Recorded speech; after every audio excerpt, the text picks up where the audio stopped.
ইয়ালৈকে সকলোৱে স্বৰ্গ সুখৰ কামনা কৰে।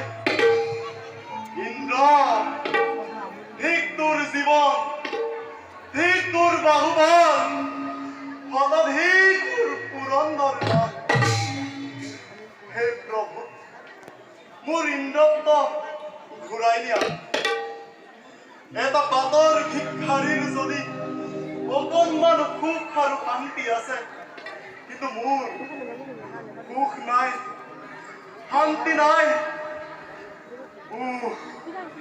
পৰিলে মনত এই নিপাতৰ ৰণৰ কথা, আজিও মোৰ গাৰ নোৰ শিয়ৰি উঠে। আজি আপোনালোকে চিন্তান্বিত যেন লাগিছে, যাৰ কাৰণে আপোনাৰ শৰীৰৰ জ্যোতি ম্লান হৈ পৰিছে। দেৱৰাজ, ইয়াৰ কাৰণে আমি জানিব পাৰোঁনে? ঠিক কথা কৈছে বলো। দেৱৰাজৰ শৰীৰত জ্যোতি কৃষ্ণ ঐক্য চন্দ্ৰ তলক মিজাৰি দেৱৰাজৰ লাৱণ্য দিনে দিনে কমি শুনা বৰুণ আৰু দেৱসেনা, ভাবি আছো এই কথা, যদিহে পুনৰ নিপাত দৈত্যই আক্ৰমণ কৰে মোৰ অমৰাৱতীপুৰ, তোমালোকে কি কৰিবা? মই বা কি কৰিম? দেৱৰাজ, তাৰ কাৰণে চিন্তা নকৰিব পৰা। থাকে মানে জীয়াই তেত্ৰিশ কোটি দেৱতা কি শক্তিৰে কৰিবা অমৰাৱতী? দেৱৰাজ, এইবাৰ সমস্ত শক্তি প্ৰয়োগ কৰি হ'লেও দৈত্যক ধ্বংস কৰিব লাগিব।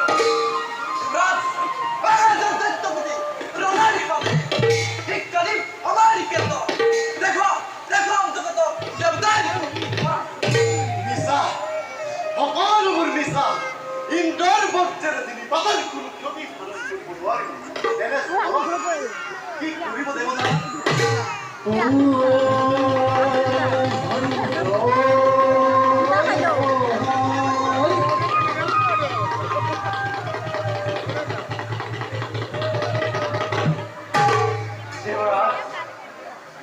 কি কৰি পুনৰ অমৰাৱতী কৰে আক্ৰমণ?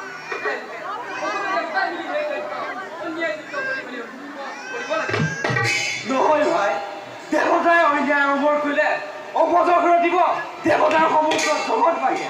গতিকে দেৱৰাজ, অন্যায় যুদ্ধৰ নেদেখো কাৰণ ন্যায় যুদ্ধ কৰিয়ে তাক কৰিম নিধন। ভাই, মনেবোৰ নামানে বুজলি, মোক যেন কোনোবাই কয় কাণে কাণে, সাৱধান ইন্দ্ৰ, বিপদটোৰ চাপিছে ওচৰ। দেৱৰাজ, এতিয়া দেৱহেৰাত জীৱিত দেৱৰাজ, পুনৰ যদি নিপাতে আক্ৰমণ কৰে এই অমৰাৱতীপুৰ, বীৰৰ দৰে জপিয়াই ঠিক কথা কৈছে ভাতৃ। জন্মভূমি ৰক্ষাৰ্থে আমি চেষ্টা কৰিব লাগিব। শত্ৰুৰ তেজেৰে দেশ মাতৃৰ চৰণক পূজা কৰি তক আমি বৈশ্যতা স্বীকাৰ কৰোঁ। দেৱতাই দৈত্যদান হ'ব। শৰীৰত এক বিন্দু তেজ লগালৈকে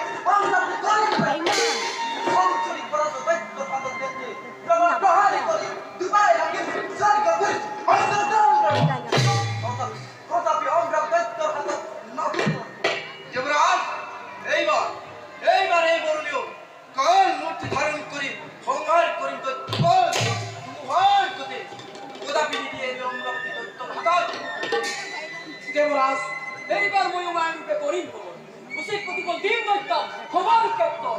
আৰ যদি দৈত্যপতি যুদ্ধৰ হলে তেন্তে দেৱতাই উচিত প্ৰতিবলিম আমাৰ ক্ষেত্ৰ ধন্য ধন্য সেনাপতি আৰু দেৱতাসকল, তোমালোকৰ সাহস আৰু ধৈৰ্য মই প্ৰশংসা কৰিছো। বাৰু এইবিলাক কথা আমি পিছত আলোচনা কৰিম। বলা হবে যাওঁ এতিয়া বিশ্ৰামৰ